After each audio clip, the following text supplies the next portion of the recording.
Supreme court ನಿರ್ದೇಶನ ಮತ್ತು ರಾಜ್ಯ ಸರ್ಕಾರದ ಮಾರ್ಗಸೂಚಿಯಂತೆ ಎಲ್ಲಾ ಸ್ಥಳೀಯಾಡಳಿತ ಸಂಸ್ಥೆಗಳಲ್ಲಿ ಬೀದಿ ನಾಯಿಗಳ ಗಣತಿ ನಡೆಸಿ ಅದರ ಆಧಾರದಲ್ಲಿ ಅವುಗಳಿಗೆ ಸ್ಥಳೀಯವಾಗಿ ಪುನರ್ವಸತಿ ಕಲ್ಪಿಸುವ ಬಗ್ಗೆ ಕ್ರಮಗಳು ನಡೆಯುತ್ತಿವೆ ಎಂದು ದಕ್ಷಿಣ ಕನ್ನಡ ಜಿಲ್ಲಾಧಿಕಾರಿ ದರ್ಶನ್ ಹೆಚ್ವಿ ತಿಳಿಸಿದ್ದಾರೆ.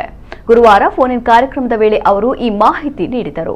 ಮಂಗಳೂರು ಹೊರವಲಯದ ನೀರುಮಾರ್ಗ ಮತ್ತು ಬೊಂಡಂತಿಲ್ಲ ಬಳಿ ಜಾಗಗಳನ್ನು ಪರಿಶೀಲಿಸಲಾಗಿದೆ. ಪುನರ್ವಸತಿ ಕಲ್ಪಿಸಲು ಕನಿಷ್ಠ 10 ಎಕರೆ ಜಾಗದ ಅಗತ್ಯವಿದೆ. ಮೊದಲ ಹಂತದಲ್ಲಿ ಮಂಗಳೂರು, ಮುಲ್ಕಿ, ಉಳ್ಳಾಲ ವ್ಯಾಪ್ತಿಯಲ್ಲಿ ಜಾಗವನ್ನು ಗುರುತಿಸಲಾಗುತ್ತದೆ. ಎರಡನೇ ಹಂತದಲ್ಲಿ ಮಂಗಳೂರು ಉತ್ತರ ಮತ್ತು ಮಂಗಳೂರು ದಕ್ಷಿಣದಲ್ಲಿಯೂ ಜಾಗ ಗುರುತಿಸಿ ಅಗತ್ಯ ಅನುದಾನಕ್ಕೆ ಸರ್ಕಾರವನ್ನ ಕೋರಲಾಗುವುದು ಎಂದು ಜಿಲ್ಲಾಧಿಕಾರಿ ತಿಳಿಸಿದರು. ಆಪರೇಷನ್ ಕೂಡ ಮಾಡಿಕೊಂಡು ABC ಕೂಡ ಮಾಡಿಸಿ ಅಲ್ಲೇ ಇರಬೇಕು ಅಂತ. ಇವಾಗ ನಮ್ಮ ಪಾಲಿಸಿ ಯಾವ ರೀತಿ ಇದೆ ಅಂದ್ರೆ ದೇಶಾದ್ಯಂತ ಇರೋದು ಎಲ್ಲಿ ನಾವು ABC ಮಾಡ್ತಾದ್ಮೇಲೆ ಅಲ್ಲೇ ಬಿಡಬೇಕು ಅಂತ ಹೇಳಿ.